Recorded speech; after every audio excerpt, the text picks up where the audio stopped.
लोकसभा चुनाव को लेकर बीजेपी के दिग्गज नेताओं का प्रचार अभियान लगातार जारी है। लोकसभा चुनाव में बीजेपी अपनी पूरी ताकत लगा रही है। ऐसे में अकबरपुर लोकसभा क्षेत्र के तहत हाजीपुर कदीमपुर विधानसभा से बीजेपी प्रत्याशी और बीजेपी के वर्तमान सांसद देवेंद्र सिंह भोले ने आगामी चुनाव को लेकर जनसभा की और इसी कड़ी में बीजेपी प्रत्याशी देवेंद्र सिंह भोले ने कहा कि अब की बार 400 पार इसलिए लाना है जिससे देश आगे जा सके।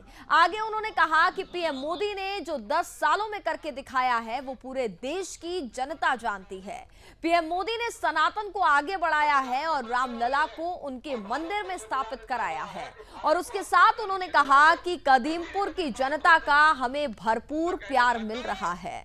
तो ये तस्वीरें उस दौरान की हम आपको दिखा रहे हैं जब यहां पर जनसभा की जाती है और जनसभा में 400 पार का नारा जो दिया गया है उसको लेकर यहां पर लोगों से बातचीत की गई, लोगों से वोट करने की अपील की गई और ये भी बताया कि हमें आखिरकार इस बार 400 पार क्यों कराना है।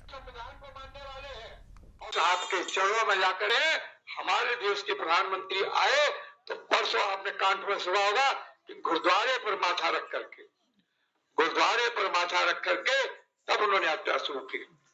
और 31 अक्टूबर 1984 को भी जब देश के प्रधानमंत्री की हत्या हुई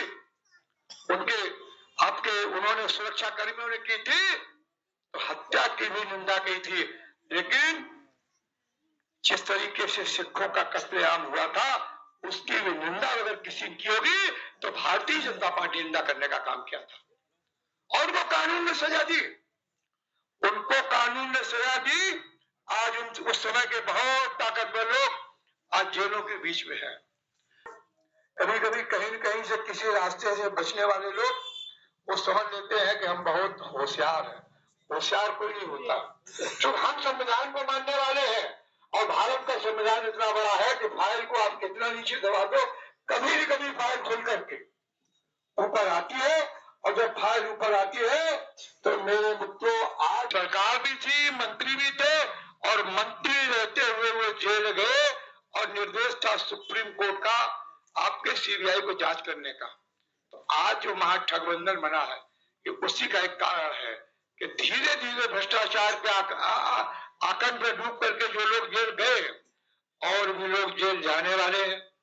इसलिए जेल जाने वाले हैं कि कानून अपना काम करता है, कागज अपना काम करता है। कागज पर लिखी हुई इबारत कभी मिटती नहीं है, वो सदैव बनी रहती है जब तक कागज नष्ट नहीं होता। इसलिए हम लोगों ने, भारतीय जनता पार्टी ने कभी कोई ऐसा काम नहीं किया। कम से कम हम यहाँ बैठ करके एक हमारा कार्यकर्ता आपको मिल जाए, नीचे से लेकर के ऊपर तक कोई जंतरी मिल जाए। लेकिन कभी कभी लोग कानून को हाथ लेकर के बचने का जो उपयोग करते रहते हैं, कभी कभी फोन तो खुलती है, आज ये तो कल नहीं तो परसों।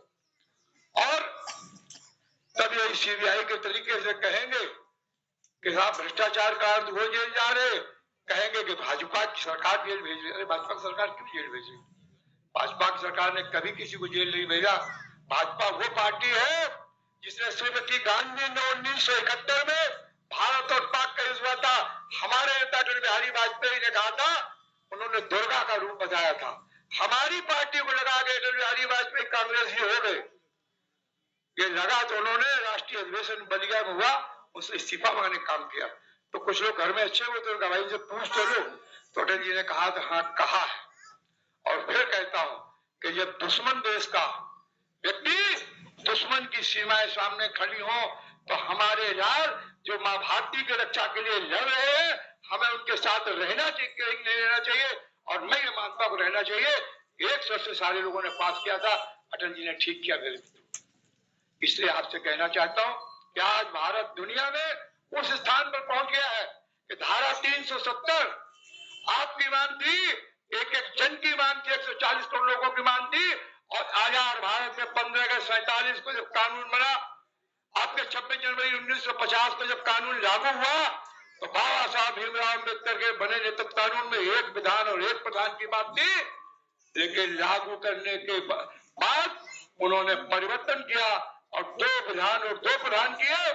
2 प्रधान हुए तो श्यामा प्रसाद मुखर्जी ने मंत्रिमंडल छोड़ करके भारतीय जनसंघ को बनाया था। भारतीय जनसंघ बना करके उनके हमारे जनसंघ के कार्यकर्ताओं ने इसने काम किया होगा।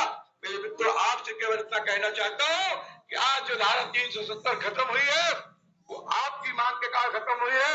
हिंदुस्तान का मस्तिष्क दुनिया में ऊंचा रहे इसलिए खत्म हुई है। और 370 वोट अगर इस पोलिंग पर बोले ने आपके साथ कभी नाइंसाफी नहीं की होगी, आपके साथ विकास के रास्ते में सबका क्या होगा, यही आपसे निवेदन करते हुए आने वाले दिनों में भारतीय पूरा देश केवल मोदी ही नहीं, आज मोदी प्रधानमंत्री नहीं है, मोदी प्रधान सेवक है। कभी प्रधानमंत्री नहीं कहा, लिखा पढ़ी में कानून में प्रधानमंत्री हो गए, लेकिन भारत की 140 करोड़ जनता के लिए केवल और केवल प्रधान सेवक है।